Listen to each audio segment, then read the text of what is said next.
Pandemi belum mereda dan terkendali. Karenanya kami mengundang Menteri Kesehatan Terawan Agus Putranto.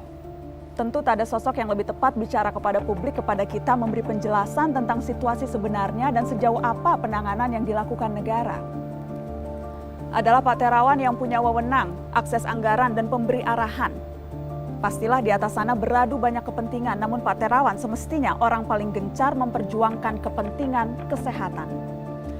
Presiden terus membentuk tim berbagai rupa, menteri-menteri lain juga sudah angkat suara, namun selama jabatan Menteri Kesehatan masih di tangan, tanggung jawab terbesar tak bisa lepas dari pundaknya.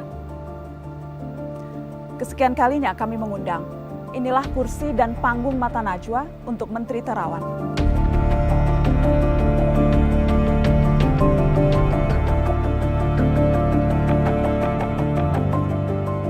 Mengapa menghilang, Pak? Anda minim sekali muncul di depan publik memberi penjelasan selama pandemi. Rasanya Menteri Kesehatan yang paling low profile di seluruh dunia selama wabah ini hanya Menteri Kesehatan Republik Indonesia. Atau kehadiran Menteri Kesehatan di muka publik memang Anda rasa tidak terlalu penting? Sejak awal pandemi Anda terkesan menganggap virus ini bukan ancaman besar. Apakah kini Anda mengakui bahwa kita kecolongan dalam langkah penanganan di awal yang seharusnya bisa lebih tanggap? Saya ingin klarifikasi informasi, apakah betul di awal-awal pandemi dulu justru Anda Menteri Kesehatan yang mengusulkan bahwa kita tidak perlu melakukan karantina wilayah? Pak Terawan, sampai sekarang kondisi pandemi belum juga terkendali, data dan angka jelas menunjukkan itu. Di saat negara-negara lain bahkan sudah berangsur-angsur bisa memperlonggar situasi, Pak. Kenapa kita tertinggal? Presiden Jokowi secara terbuka berulang kali menegur kinerja Anda di depan publik. Berangkat dari penilaian atasan Anda itu, saya akan beri kesempatan pada Anda untuk menjelaskan soal teguran itu satu persatu, Pak Menteri. Kenapa tes kita belum juga mencapai target? Kenapa resapan anggaran kementerian masih rendah? Kenapa berbagai peraturan dan birokrasi masih berbelit di Kementerian Kesehatan? Dan kenapa perlindungan tenaga kesehatan kita belum maksimal? Spesifik soal tenaga kesehatan, angka kematian nakes kita sangat tinggi dan masih terus naik. Bukankah Menkes seharusnya menjadi pelindung dan pembela utama nakes? Kapan perbaikan bisa kita lihat?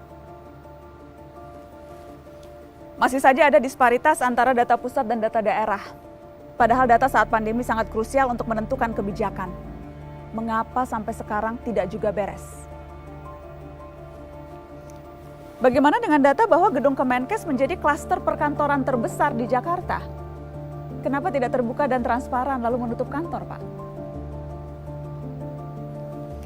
Pak Terawan, ada banyak Menteri Kesehatan yang mundur karena penanganan COVID-19.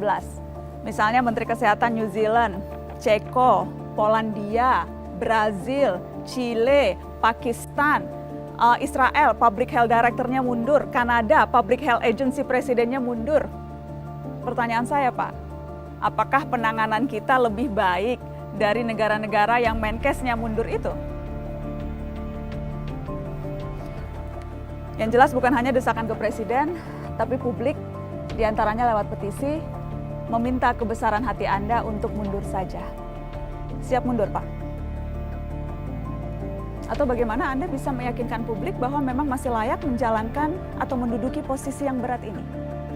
Pak Terawan, itu hanya sebagian dari pertanyaan yang bukan hanya datang dari saya, tapi juga kami kumpulkan dari publik untuk Anda, Menteri Kesehatan. Kami tahu tak akan ada yang bisa menyelesaikan persoalan pandemi ini sendirian. Tapi kami berharap Anda setidaknya bersedia untuk memberi gambaran.